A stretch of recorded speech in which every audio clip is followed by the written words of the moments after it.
Eh bien, bonjour à tous, je suis très heureux de vous retrouver cet après-midi pour un nouveau cours de jardinage. Alors, vous voyez, on a sorti de nos locaux, on est dans le jardin botanique. Alors, c'est une première pour nous, donc on espère que les réseaux vont tenir et il y aura peut-être du vent dans le micro. Donc voilà, c'est des conditions extérieures qu'on ne maîtrise pas tout. On va faire au mieux pour s'intéresser cet après-midi à un thème du moment. Je m'occupe de mon compost. Alors, avant de voir l'intérieur du compost et comment on va gérer tout ça, moi je vous propose de décanter en petites séquences, en petits chapitres, les différentes choses. Alors, la première chose qu'il faut savoir quand on s'occupe de son compost, déjà le choix du composteur. Bien évidemment, il y a plein de modèles. Vous en avez en bois, vous en avez en plastique. Ça, c'est les grandes catégories des composteurs. Et puis, à partir de là, il y a un choix qui se perd. Alors, ils ont tous leur avantage et leur inconvénient. Hein, l'avantage du composteur en plastique, c'est peut-être un peu sa durabilité dans le temps. Il n'y a pas besoin d'entretien, si vous voulez. Hein, il va résister plus longtemps aux intempéries. Les inconvénients, c'est qu'il risque de surchauffer un peu plus vite en été et devenir un peu une glacière en hiver. Donc il y a des petites choses qu'on pourra y remédier pour ce modèle-là. Et puis vous avez les modèles en bois que j'affectionne plutôt particulièrement, tout simplement parce qu'ils sont déjà écologiques, ils sont en bois. Et donc ils vont isoler du froid en hiver et un peu tempérer la chaleur en été. Et puis la chose aussi importante, c'est qu'un composteur en bois, eh bien on peut le fabriquer soi-même, tout simplement avec des palettes. Hein, c'est le composteur qui coûte le moins cher, qui marche très très bien. Voilà, vous avez besoin de 5 palettes, 4 palettes pour faire les tours, et la 5e pour fabriquer un couvercle, parce qu'un composteur doit obligatoirement être équipé d'un couvercle, tout simplement pour limiter les effets de la chaleur en été et puis le froid en hiver. Mais on y reviendra tout au long de cette présentation pour vous dire effectivement ces choses-là. Voilà. Donc vous voyez, je suis dans le jardin au naturel. J'ai le centre du sujet qui est le composteur. Alors peut-être que votre composteur il est dans le même état que le mien, c'est-à-dire que je ne l'ai pas encore ouvert, je n'ai encore pas trié ce qu'il y a à l'intérieur, parce que dans votre compost, tout n'est pas bon à mettre tout de suite dans votre jardin, et il y a des choses qui ne sont même pas utilisables tout de suite. Donc on va regarder un peu tout ça ensemble, et puis voir comment on va faire.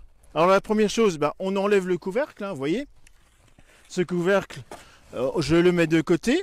Et puis on s'aperçoit que, vous voyez, mon compost, eh bien, il y a différentes strates qui vont pouvoir être utilisées de façon différente. Alors bien évidemment, la dernière strate supérieure, c'est là où vous avez mis vos derniers déchets. Donc ce sont des déchets qui ne sont pas compostés. Donc ça ne va pas être utilisable maintenant. Donc ça, on va s'équiper d'une fourche et on va les retirer. Si vous voulez, on va retirer la première partie, voilà, vous voyez, cette partie-là, je la mets de côté. Alors, vous avez deux solutions. Soit vous la mettez de côté dans une boîte comme moi je fais maintenant, ou une autre solution, vous la mettez dans un autre composteur. On peut imaginer qu'à côté, j'ai un deuxième composteur qui est vide, qui était vidé avant l'hiver. Et ça, je vous conseille d'avoir plusieurs composteurs, plusieurs stations de compostage, les unes à côté des autres. Et ça veut dire que tous les déchets qui ne sont pas compostés, on pourrait éventuellement les mettre en attendant, en attente, sur le côté, dans un deuxième composteur, tout simplement. Alors j'ai enlevé la première strate. Alors on voit ici la strate un peu suivante où je n'ai plus de branches. Ce sont des déchets verts qui ont été compostés. On voit des choses un peu plus fines, si vous voulez. Et puis ça, on va quand même l'enlever encore. Voilà.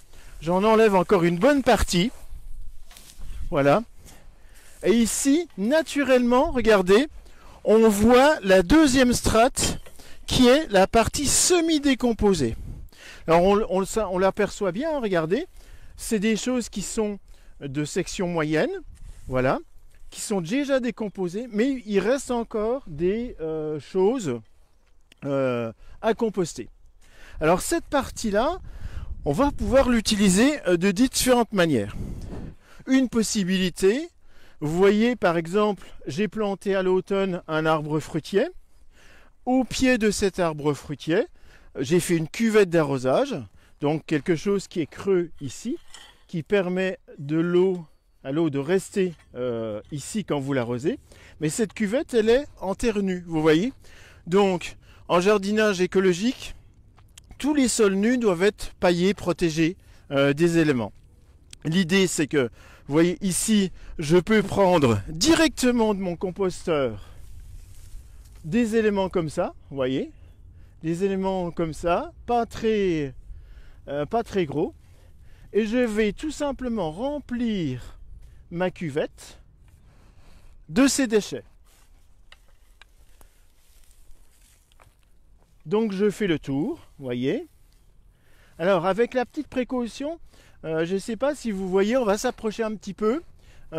J'ai mis de la paille autour du tronc. Alors pourquoi de la paille autour du tronc? Tout simplement parce que je ne veux pas qu'il y ait des éléments compostés qui touchent le tronc, puisque là, on peut avoir des petites bêtes, des larves qui peuvent effectivement abîmer un peu notre tronc. Et puis si ça se composte et ça fait du jus de compost, eh bien ça peut altérer l'écorce s'il y a une petite blessure. Donc voilà, c'est la petite précaution que j'ai prise. Et là, je vais remplir tout le tour de mon arbre. Voilà, je tasse un petit peu.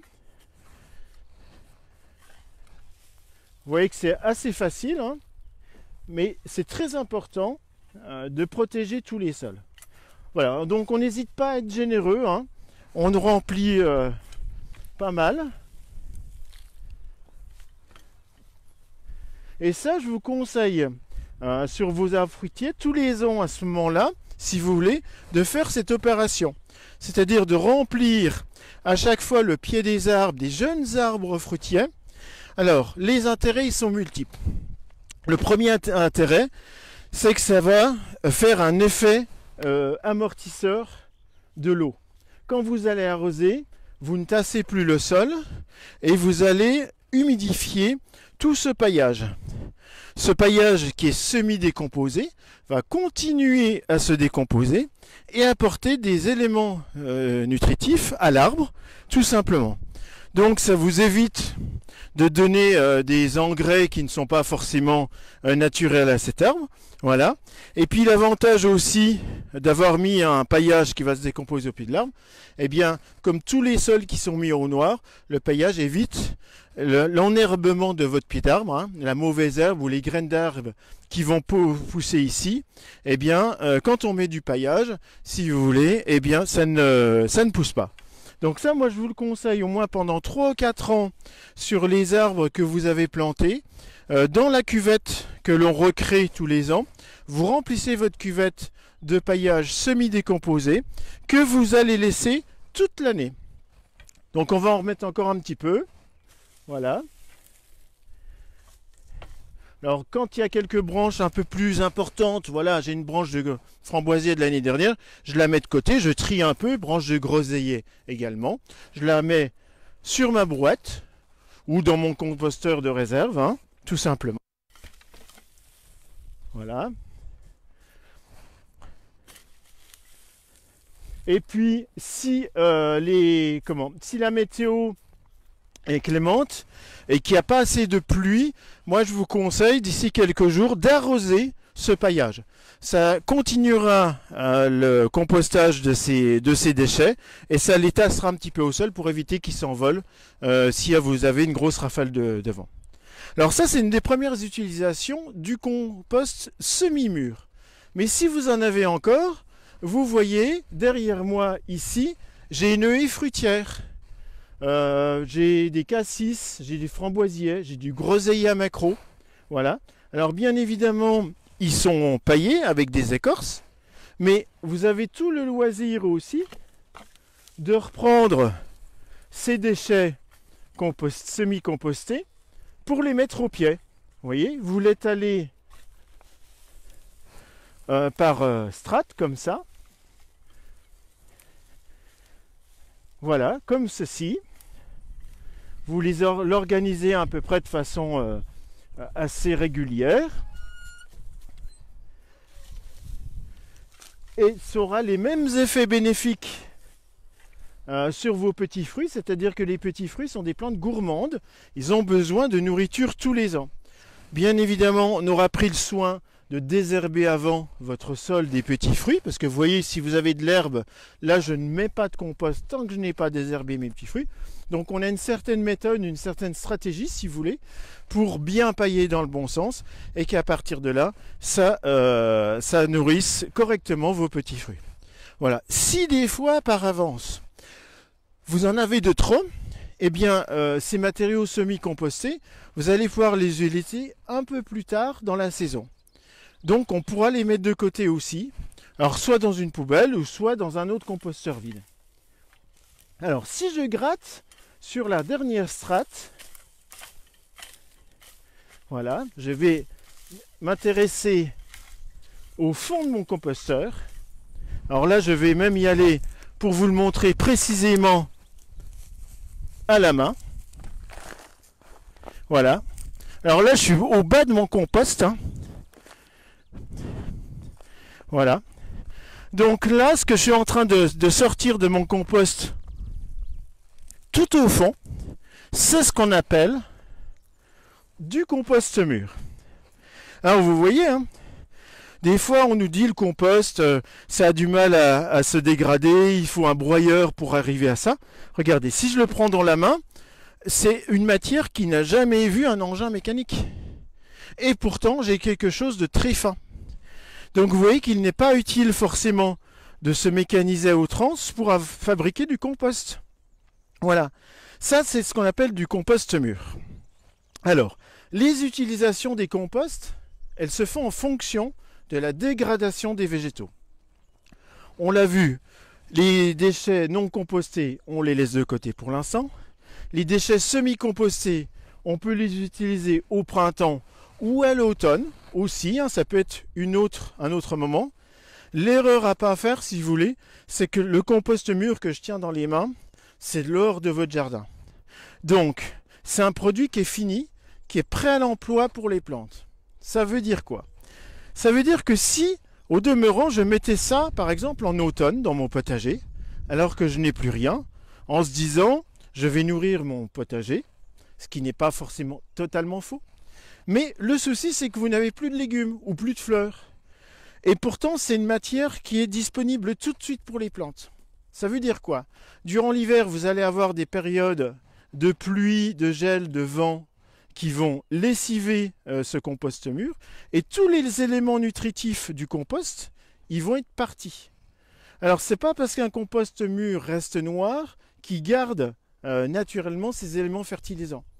Vous avez un hiver comme on vient de vivre avec beaucoup de pluie et de la neige, c'est quelque chose qui va faire descendre les éléments fertilisants bien au-delà des racines des légumes et qu'à partir de là, il n'est plus utilisé. Donc, vous l'avez compris, quand on a du compost mûr et que ce n'est pas la bonne saison pour l'utiliser, on le garde en réserve dans une poubelle avec un couvercle ou sur une bâche dans le jardin, mais avec au-dessus une bâche de protection pour l'utiliser au moment. Par exemple, ce compost mûr, je vais pouvoir l'utiliser par exemple pour le mettre pour semer. Vous avez une terre qui est très argileuse, très lourde, malgré l'hiver qu'on vient de passer, il y a encore des mottes que vous n'avez pas réussi à casser. Eh bien moi je vous conseille dans le sillon de mettre du compost mûr et de semer vos légumes et vos fleurs dedans, tout simplement. Et puis ça va pouvoir être utilisé quand vous allez planter vos tomates par exemple. Vous mettez une poignée de compost mûr dans chaque trou et puis un petit peu autour du pied de tomate.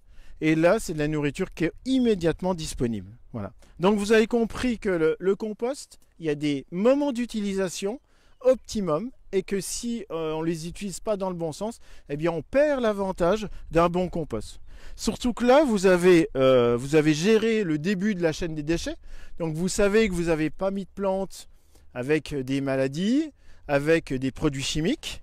Et du coup, le résultat, c'est un compost qui est, entre guillemets, biologique, au sens noble du terme, et qui est exempt de toute chose, ce qu'on appelle des intrants, tout simplement. Voilà. Donc ça, effectivement, c'est les différentes utilisations du compost. À partir de là, on va s'intéresser maintenant, que mettons dans un composteur? Est-ce qu'on peut tout mettre? Est-ce qu'on peut mettre même des mauvaises herbes du jardin, entre guillemets? Alors, le fonctionnement d'un composteur, il fonctionne de la manière suivante. Ce n'est pas, entre guillemets, un pourrissoir où tout se dégrade parce que ça se composte. Ça se composte grâce à qui? À des auxiliaires qui sont les micro-organismes, les cloportes, les vers de terre, qui sont les auxiliaires du jardinier. Eux, ils vont manger littéralement, au sens du terme, vos déchets et les défragmenter et les décomposer. Donc ça veut dire qu'un compost, normalement, ça ne doit pas sentir mauvais. Il aura besoin de quoi, votre compost, pour bien fonctionner? De l'oxygène, de la chaleur et de l'humidité. C'est les 3 facteurs essentiels. Voilà. Et puis la dernière chose, l'équilibre des déchets entre ce qu'on appelle les déchets carbonés, donc les déchets entre guillemets bruns, secs, et les déchets verts, donc la tonte de pelouse, les déchets de légumes, voilà, les légumes abîmés, tout ce genre de choses. Donc, pour qu'un composteur fonctionne bien, on va faire ce qu'on appelle une stratégie en couches. C'est-à-dire qu'on va mélanger, on va mettre un peu de déchets verts, un peu de déchets secs, un peu de déchets verts, un peu de déchets secs. Alors bien souvent, des fois on a des déséquilibres. Vous voyez par exemple au printemps, on tond notre pelouse, on a beaucoup de déchets verts. L'erreur à ne pas faire dans un composteur unique, c'est de verser toute la pelouse dans votre compost. Et là vous avez un arrêt du compostage parce que vous êtes en excès d'azote. La pelouse va se compacter, va se feutrer et va fermenter. D'où dégagement de mauvaises odeurs. Alors, dans un compost, le dégagement des mauvaises odeurs est signe de mort des bactéries. En fait, c'est quand les bactéries et les micro-organismes meurent que toutes ces choses-là dégagent des mauvaises odeurs. Un vrai compost ne sent rien, il sent l'odeur de forêt. Moi, je prends toujours l'exemple d'une forêt. Vous voyez, il y a des feuilles qui tombent, des feuilles vertes, des feuilles brunes, des branches.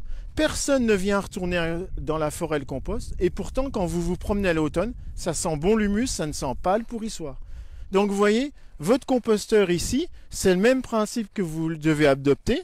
Là, si je pouvais vous faire sentir mon compost mûr, il sent l'humus, le champignon, et c'est très agréable. Je peux vous assurer que ça ne sent pas mauvais.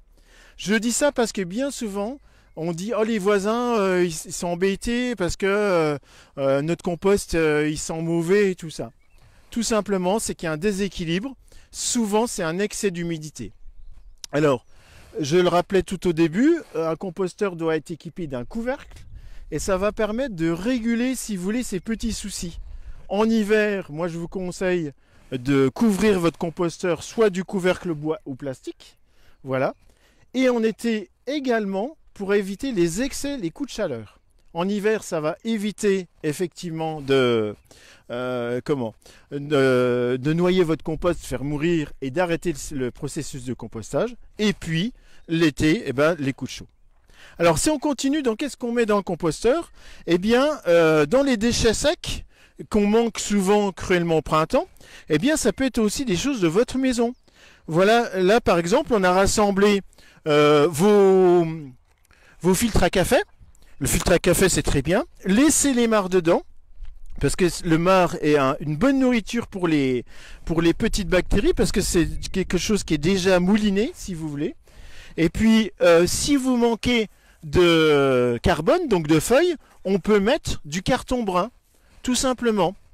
Alors, on le découpe en petits morceaux, du journal, les serviettes en papier, éventuellement de la paille de vos animaux. Vous avez des animaux de compagnie, la sciure du hamster, voilà, des choses comme ça. Ça peut être des choses comme ça. Donc ça, on est dans les déchets secs. Alors les déchets verts, hein, je le rappelais tout à l'heure, c'est tout ce qui est avec de l'azote. Ça peut être la pelouse, ça peut être les déchets de légumes comme on vous montre à l'instant. Ça peut être aussi les coquilles d'œufs. Alors, pas de précaution, les coquilles d'œufs, ne perdez pas de temps à les broyer, hein. Quand vous allez retourner votre compost de temps en temps, les coquilles elles vont se défragmenter, il n'y a pas de souci, hein. Alors c'est vrai que il y a d'autres On se pose la question si on peut les mettre. Par exemple, les agrumes. Peut-on mettre les agrumes? Alors là, j'allais dire, il faut être pragmatique. C'est-à-dire que ça dépend de votre consommation d'agrumes. Si vous consommez de temps en temps une orange, un citron le matin pour votre jus, vous coupez en morceaux, il n'y a pas de souci. Si vous avez une grosse quantité d'agrumes, que vous êtes une famille nombreuse, tout n'est que question de quantité dans les composteurs. Il ne s'agit pas, comme le gazon, de mettre 1 kg ou 2 kg de pelure d'agrumes dans votre compost, parce que les agrumes ont une particularité, c'est qu'ils sont recouverts de cire et ils ont une peau épaisse qui se décompose mal. En plus, si vous ne choisissez pas des agrumes bio, il peut y avoir quelques traces de pesticides. Donc vous voyez, un petit peu d'agrumes ne nuit pas, beaucoup ça nuit, et utilisez plutôt des agrumes bio si vous le pouvez. Donc là, il n'y a pas de souci. Et puis, il y a des choses qu'on se pose vraiment la question. Vous voyez, par exemple, on est jardinier, on a nettoyé notre jardin, on a enlevé les mauvaises herbes. Alors, les mauvaises herbes, je vais dire quelque chose qui va vous étonner. Vous pouvez les mettre dans votre composteur à 2 conditions. La première condition, c'est qu'elles ne soient pas en graines. Ça, c'est primordial pour éviter la contamination de votre compost qui serait ensemencé de mauvaises herbes. Et la deuxième chose, il faut qu'elles soient séchées. Alors, on vous montre des plantes de Lorraine qui poussent dans nos jardins. Par exemple, à droite de l'écran, on a du pissenlit. Voilà, on a du pissenlit. Donc, vous voyez, ce matin, je les ai arrachés. Ils commencent à faner. Donc, la petite précaution, c'est de les laisser sécher sur le couvercle de votre composteur 1 à 2 journées. Et puis, comme vous êtes sur le couvercle de votre composteur, une fois qu'ils sont bien secs, que la racine a perdu toute sa capacité de reprise, par exemple sur ce pissenlit, eh bien vous aurez tout le loisir de les mettre. Alors on a un pissenlit, après on a de la potentille. Alors la potentille, c'est de la famille de la fraise, c'est quelque chose qui est très envahissant, c'est très joli, mais très envahissant, donc même principe. Ensuite nous avons du chien-dent. Le chien-dent, c'est comme une herbe, mais le problème du chien-dent, c'est qu'il a une racine traçante. Et ces racines traçantes, si par exemple vous utilisez un engin rotatif style fraise pour entretenir votre jardin, vous allez multiplier le chien-dent comme le liseron, et là c'est la catastrophe. Donc le chien-dent, on le laisse bien sécher. Après vous avez des autres plantes comme la renoncule, hein, et puis également une autre plante qui fleurit en ce moment, qui est la cardamine. Alors méfiance de la cardamine, hein, moi je vous conseille de les enlever avant l'apparition des fleurs, parce que dès qu'il y a une fleur, vous avez un phénomène, quand vous touchez la plante, les graines elles sautent. Et, il y a un effet ressort des graines, et là vous ensemencez votre jardin. Donc vous voyez, la précaution de dire les mauvaises herbes du jardin, on les met pas, on peut toutes les mettre, et en fait on peut tout mettre dans le composteur, c'est qu'une question de quantité, et c'est une question d'organisation. Voilà, tout simplement.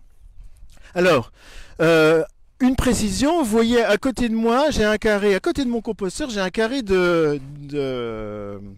d'ortie. On voit souvent dans les magasins, activateur de compost, achetez ça pour que votre compost aille bien. En fait, c'est pas forcément d'une utilité grandissante, hein. Voilà, ça se vend, donc si ça se vend, c'est qu'il y en a qui peuvent peut-être en acheter. Moi je vous conseille plutôt d'avoir des orties. Vous coupez régulièrement vos orties qui ne sont pas en fleurs ni en graines, et vous les mélangez avec votre compost. Les orties, c'est un bon activateur naturel de compost, tout simplement. Alors c'est aussi un peu fongicide, on pourrait dire ça ralentit l'activité des champignons dans votre composteur, mais en fait le principal but c'est activer le compost dans ces conditions là. Donc n'hésitez pas à mettre quelques poignées d'ortie dans vos composteurs, et ça ira bien tout simplement. Voilà. Alors on vient de voir, on vient de s'intéresser à qu'est-ce qu'on met pas et tout ça. Mais il y a une question aussi que vous pourriez poser, qui est tout à fait légitime de votre part, c'est où place-t-on le compost dans votre jardin? Est-ce qu'il y a un endroit qui ne fonctionne pas du tout? Est-ce qu'il y a un endroit bien précis? Alors, l'endroit un peu à bannir, entre guillemets, du composteur, c'est toutes les parties nord de votre jardin, par exemple contre un mur de maison. Pourquoi? Parce que, hein, je vous l'ai expliqué, le compost, c'est des petites bêtes qui vont vivre et qui vont être vivantes et qui supportent mal les très gros froids et les très grosses chaleurs. Donc si on installe le composteur au nord, eh ben, il ne va pas trop bien fonctionner parce qu'il va être trop froid trop longtemps. La deuxième précaution qu'il faut faire, c'est installer le composteur sur un sol naturel. Vous voyez, mon composteur, je l'ai posé au sol. On a besoin du contact de la terre pour qu'il y ait un échange de micro-organismes et de vers de terre, surtout qui va remonter dans le compost pour travailler. Si on le met sur une place ou sur une bâche, vous perdez l'avantage, si vous voulez, du sol naturel. Donc, deuxième précaution, sur un sol naturel. Et puis alors pour les expositions, eh bien les autres expositions vont bien. Sud, sud-ouest, est-ouest, il n'y a pas de souci. Moi je vous dirais avec la petite précaution de l'intégration paysagère, c'est-à-dire que s'il est au milieu de nulle part, au milieu de votre jardin et qu'il est visible de tout et de tout le monde, je trouve que c'est pas super joli, même s'il est en bois comme le mien. Voilà. Moi je vous conseille de l'adosser soit un muret de votre jardin, hein, ou un grillage de séparation. Déjà, voilà, ou alors contre une haie. Vous voyez, le mien, il est mis côté contre la haie. Déjà, c'est pas très loin pour emmener les déchets, hein. Donc on fait moins de kilomètres quand on emmène nos déchets pour pailler la haie. Et puis c'est plus joli de l'intégrer dans une haie comme ça, ou vous pouvez aussi, comme je l'ai fait sur le côté, mettre des plantes qui vont soigner le jardin. Soigner les plantes par les plantes. Donc vous voyez, j'ai mes plantes, je parlais de l'ortie, mais j'ai aussi de la consoude. Hein. Vous voyez, la consoude, c'est la grosse plante qui a les feuilles qui ressortent là. Voilà. Et bien la consoude, c'est un reminéralisant. On l'abordera peut-être dans d'autres cours de jardinage, mais ça reminéralise vos plantes. Donc si vous mettez aussi de la consoude dans votre compost, eh bien les éléments fertilisants seront très minéralisants. Donc à partir de là, donc c'est pour ça. Oui, une question ? Alors non, les coquilles d'œufs, elles ne sont pas dangereuses pour les hérissons, tout simplement pourquoi? Parce qu'une coquille d'œuf, c'est très fragile. Alors, elles vont se défragmenter déjà naturellement. Vous voyez, quand vous prenez votre œuf, que vous cassez la coquille, déjà ça part en morceaux. Et ce n'est pas les petites écailles qui vont embêter, ennuyer le hérisson. Le hérisson, c'est un animal sauvage qui a l'habitude des choses, des cailloux, voire des petites branches ou des épines. Hein. Il est assez malin que si ça pique, eh bien, il est un peu comme nous et il retire sa patte ou son petit museau. Hein, il a des nerfs au bout de son petit museau. Donc si ça pique, eh bien il est comme nous, il ne va pas être embêté. Donc il n'y a aucun risque que le hérisson soit abîmé ou ennuyé par les coquilles d'œufs, tout simplement. Voilà. Donc vous voyez, l'implantation d'un composteur, il peut être très paysager. On peut mettre aussi des petits fruits, des fleurs. Vous pouvez entourer de plantes vivaces, des choses comme ça. Et puis à côté d'un composteur, ce qui marche très très bien, c'est vos pieds de rhubarbe. Pourquoi ? Parce que la rhubarbe, c'est une grosse feuille, hein, vous savez, et ça adore le compost, et ça adore l'azote. Donc si vous mettez des pieds de rhubarbe tout autour de votre compost, si vous aimez bien la rhubarbe, eh bien là, vous aurez des pieds de rhubarbe surdimensionnés. Ils seront survitaminés. Et donc, vous n'aurez pas besoin d'entretenir vos pieds de rhubarbe. Et puis, les rhubarbes aussi, vous pouvez cacher un peu le composteur avec. Alors, on dit aussi que la rhubarbe, c'est un anti-décomposeur des déchets. Mais là, tout n'est question de quantité. C'est sûr que si vous mettez 2 brouettes de feuilles de rhubarbe, ça risque d'arrêter le compostage. Si de temps en temps, vous enlevez la feuille de rhubarbe et que vous la coupez et que vous la mélangez à d'autres déchets, il n'y a pas de souci. Ça ne ralentira pas votre compostage, tout simplement. Voilà. Donc, vous voyez, le compost, c'est qu'une question de méthode, de respect des 3 petites règles, chaleur, humidité, aération, le mélange des déchets, et puis à partir de là, normalement, ça doit bien se passer, tout simplement. Voilà. Alors, ça va être vidé. Une fois qu'il est vide, un dernier conseil, moi je vous conseille de ne pas récupérer le maximum de matière compostée au fond. Pourquoi? Parce que quand on est trop à blanc le compost, eh bien vous repartez de zéro. C'est-à-dire que vous enlevez tous les micro-organismes, tous les vers de terre, surtout les meilleurs qui sont au fond. Et donc, quand il est vide, on remet des déchets, on remet en route le composteur. Si on le nettoie trop de façon un peu violente, il va avoir du mal à redémarrer, si vous voulez. Donc moi, ce que je vous conseille, c'est de laisser à peu près 5 cm de compost. C'est pas beaucoup, mais ça permet, si vous voulez, quand vous allez remettre, par exemple, les déchets non compostés, que ça reparte de façon assez rapide, tout simplement. Voilà. Donc vous voyez que c'est question vraiment simplement de méthode. Et le dernier conseil que je peux vous donner, est-ce qu'on retourne régulièrement un compost ou pas? Alors, il ne faut pas être trop assez violent. Il ne faut pas le retourner toutes les semaines, ça ne sert à rien.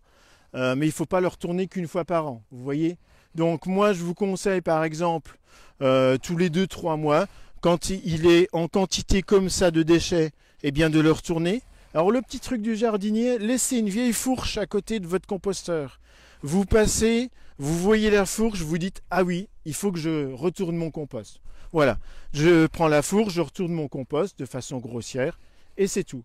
Et puis, vous pouvez de toute façon remettre un peu de déchets verts s'il y a trop de déchets secs, rééquilibrer à ce moment-là votre compost, tout simplement. Donc, à peu près tous les 2-3 mois, retourner son compost, c'est une bonne idée. Voilà, tout simplement. Alors, on a parlé du compostage au jardin, mais moi, je vous propose d'aller un tout petit peu plus loin, de parler aussi de lombricompostage. Question, oui. Combien de temps faut-il attendre pour récupérer du compost? Alors, combien de temps faut-il attendre? Généralement, pour récupérer du compost mûr, j'allais dire, il faut presque une année. Il faut presque 10 mois. Moi, j'allais dire 10 mois. On dit souvent le compost mûr, c'est à partir de 9 mois de compostage des déchets. Je trouve que c'est un peu léger. Alors, généralement, vous voyez tous les déchets qui sont dans mon composteur, c'est des déchets de l'année dernière. Je ne les ai pas touchés avant. Donc vous voyez, ça fait 1 an et on est au mois d'avril, 1 an et 3 mois que je n'ai pas touché mon composteur. Donc le compost mûr, comme je vous l'ai présenté dans la petite barquette, eh bien c'est un compost qui a au moins 11 ou 12 mois. Alors c'est sûr que si plus vous allez le remuer, sans excès bien évidemment, on va augmenter, si vous voulez, le compostage. Donc vous allez réduire le temps de compostage. Et puis c'est sûr que si vos déchets sont trop gros, si vous mettez des trop grosses branches dedans, ça va avoir du mal à se composter. Donc les trop grosses branches, moi je vous conseille quand même soit de les couper au sécateur, de les défibrer ou éventuellement de les broyer si vous avez un petit broyeur que vous pouvez mutualiser avec le voisin. N'achetez pas forcément un composteur, un broyeur pour vous tout seul. Hein, c'est des choses qui valent cher. Vaut mieux en acheter un cher qui fonctionne bien qu'un premier prix qui ne fonctionne pas. Donc ça, c'est un peu l'idée. Alors, lombricompostage. Alors, il y a 2 solutions pour le lombricomposteur. Vous voyez, j'ai un modèle ici de lombricomposteur classique, hein, voilà, avec des étages. Alors, pourquoi je parle du lombricompostage alors qu'on est au jardin? Eh bien, il a 2 intérêts. C'est que, prioritairement, si vous n'êtes qu'en appartement, vous allez pouvoir gérer des déchets de petites quantités. Voilà, faire un peu votre geste écologique aussi pour la planète, réduire le poids de nos poubelles. Ça, c'est intéressant. On va voir ce qu'on va mettre dedans, bien évidemment. Et puis, rien ne vous empêche que si vous avez un jardin, malgré tout, et que votre jardin, il est grand, et que le composteur, il est tout au fond du jardin, eh bien, par exemple, on est tous pareils en hiver. Est-ce que vous avez envie de sortir à 18 h après avoir épluché vos légumes, d'emmener tous vos déchets au fond du jardin alors qu'il pleut, il fait froid? Non, on est tous un peu pareils. Donc, le lombricomposteur peut venir en complément d'un compostage de jardin, même si vous avez un beau composteur. Donc voilà, moi je vous conseille de vous équiper. Sachez que les villes ou les métropoles, comme la métropole du Grand Nancy, eh bien, font des aides sur les achats des composteurs et sur les achats des lombricomposteurs, et ils vous proposent une petite formation assez courte mais très intéressante sur le lombricompostage. Donc là, il faut contacter la métropole du Grand Nancy et la maison des déchets qui vous aiguillera et pourra vous donner toutes les informations là-dessus. Alors ce lombricompost, on va s'approcher. Il est composé d'un couvercle aéré et d'étages. Hein, si vous avez déjà vu des lombricomposteurs, plusieurs étages, voilà, des étages comme ça, et ça va terminer avec un étage avec un robinet, tout simplement. Alors l'intérêt prioritaire du lombricompostage, c'est qu'on va produire des déchets, donc des déchets assez fins, et on va produire aussi du thé de compost. Alors le thé de compost, c'est très intéressant, notamment par exemple si vous avez des plants d'appartement. Vous avez des plants d'appartement, le jus qui en ressort, on le récupère avec le petit robinet et on le dilue. Attention, c'est très fort hein, le jus de compost, il faut le diluer au moins pour moitié, hein, 1 litre pour 1 litre d'eau, hein, et à partir de là, c'est un bon engrais pour vos plantes d'appartement, vos orchidées, voilà, des choses comme ça. Alors, vous voyez, dans le premier étage, j'ai déjà mis des déchets qui sont compostés. Alors, vous voyez, on voit des vers de terre. Alors, ces vers de terre, ils sont ici, hein, voilà. Alors, j'y vais doucement pour pas trop les embêter, hein. Mais sachez que les vers de terre, ils ont une particularité, c'est qu'ils détestent la lumière. Donc, à partir de là, si on laisse le lombricomposteur ouvert comme ça pendant 1 heure, eh bien, dans 1 heure, je suis sûr qu'ils ont tous descendu à l'étage inférieur. Une question. Oui. Le lombricomposteur peut-il rester dehors sur un balcon? Oui, alors, le lombricomposteur peut rester sur un balcon, un peu surélevé du balcon pour qu'il ne touche pas la dalle parce que ça surchauffe, avec la précaution quand même que le balcon c'est un endroit qui peut être extrêmement ensoleillé, donc méfiez-vous. J'allais dire, il faut un peu le protéger du soleil ou lui mettre une petite protection. Par exemple, une toile de jute ou des choses comme ça pour le protéger du soleil que vous pouvez même un peu arroser. Hein. Mais ça peut aller dehors, voilà, sans souci. Hein, les vers de terre que vous voyez, c'est un peu les mêmes vers de terre que le compost. Donc, si vous en avez trop à un moment donné, vous pouvez en remettre dans votre composteur du jardin pour réensemencer votre composteur. Donc, double utilisation. Voilà. Alors, que mettons dans un lombricompost? Alors, dans un lombricompost, eh bien, j'allais dire, on va remettre un peu les choses comme dans le composteur, mais avec la petite précaution que pour éviter les mouches, c'est le souci du lombricompost. Vous avez des petites mouches souvent qui arrivent, eh bien, tout simplement, c'est un excès d'humidité. Votre lombricompost est trop humide, et là, vous avez création de petites mouches, il y a des œufs. Les œufs, c'est des petites mouches minuscules qui vont pondre et qui vont ensemencer votre lombricompost. Regardez mes déchets. En fait, l'idée, c'est que mes déchets de cuisine, vous les laissez sécher une demi-journée. Par exemple, le soir, vous épluchez vos légumes et le lendemain, seulement le lendemain, quand ils sont un peu secs comme ça, eh bien, regardez, on va donner à manger à nos amis les vers de terre et je vais, voilà, ensemencer mon lombricompost. Alors je mets un petit peu de déchets verts, mais je n'oublie pas de mettre un petit peu de déchets secs, hein, vous voyez. Alors j'ai un peu de paille dans mon lapin, hein, mon lapin d'appartement. Hein. J'ai un vieux sopalin. Alors moi je vous conseille, vous voyez, de couper en petits morceaux quand même ces choses. En fait, si c'est trop gros, les vers de terre ils vont avoir un peu de mal quand même. Donc moi je vous conseille quand même de découper ça. Je mets un peu de carton que je découpe en petits morceaux. Mais vraiment en petits morceaux. Hein. Vous voyez, prenez le temps, si vous voulez, de découper votre carton. Plus vous allez découper vos morceaux de déchets, plus les vers de terre vont rapidement faire le travail. Voilà. Encore une question. Oui.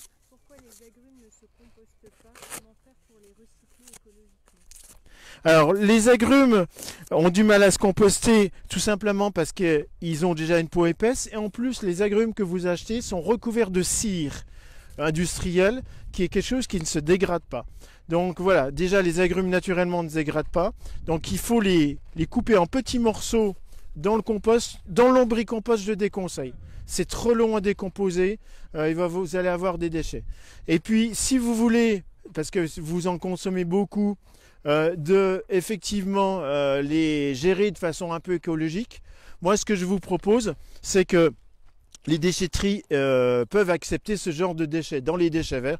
Donc si on veut être vraiment clair et bien écologique jusqu'au bout, eh bien vous faites, j'allais dire, un bac de tous vos agrumes. Et puis de temps en temps, vous passez à la déchetterie du coin, vous les déposez là, dedans. Et puis aussi, si par exemple vous faites du compostage partagé au pied des immeubles, hein, ce qui se fait maintenant assez régulièrement, moi ce que je vous conseille, c'est de les couper en morceaux, vraiment en morceaux. Et bien souvent, vous avez sur les barres d'immeubles, vous n'avez pas un seul composteur, mais vous avez des gros composteurs. Au moins 7 ou 8 gros composteurs. Donc vous pouvez diviser vos agrumes dans les différents composteurs. Donc ça peut être géré de façon un peu plus durable. Voilà. Alors si on revient à mon eau de lombricompost, une fois que j'ai mis mes déchets, j'y vais tout doucement. Voilà. Je remets des déchets compostés avec mes déchets frais. Mais j'y vais vraiment doucement parce que il faut pas abîmer les vers de terre, il faut pas leur faire mal. Vous voyez, généralement, ce qu'il faut avoir aussi comme petit outil, c'est un petit outil comme ça. Alors ça paraît un petit râteau pour enfants, mais ça marche très bien en plastique, hein. Le râteau en fer, ça peut blesser les vers de terre, simplement pour mélanger les déchets. Alors, quand ce plateau est plein, qu'est-ce qu'on fait? Eh bien, tout simplement, on va attaquer le deuxième étage. On va, alors vous voyez, l'intérêt du lombricomposteur, il est troué, tout simplement. Donc qu'est-ce que je fais? Eh bien, je vais inverser le sens de mes plateaux. Celui qui est composté, qui est rempli, je le descends d'un étage. Je reprends l'étage vide, je recommence à mélanger des déchets. Et puis les vers de terre, eh bien, ils vont monter et descendre dans les trous pour manger tous les déchets de tous les étages. Donc, à un moment donné, vous n'avez pas besoin, si vous voulez, de transvaser vos déchets, puisque les fonds sont troués, tout simplement. Et puis, à un moment donné, quand le premier étage est bien composté, ou le dernier, ça dépend du sens de rotation de votre lombricomposteur, eh bien, vous le videz. Alors, avec la petite précaution, si vous avez des paquets de vers de terre, vous les remettez dans les déchets neufs, par exemple, hein, pour pas en perdre des vers de terre. Et puis, plus il y a de déchets, plus ils vont se multiplier. Les vers de terre se multiplient très vite, très très vite, à la seule condition qu'ils aient à manger. Hein, c'est comme toutes les espèces animales végétales. S'il y a de la nourriture, le nombre d'espèces, d'individus dans les espèces monte. Et s'il n'y a pas à manger, il y a régression du nombre d'individus dans les espèces.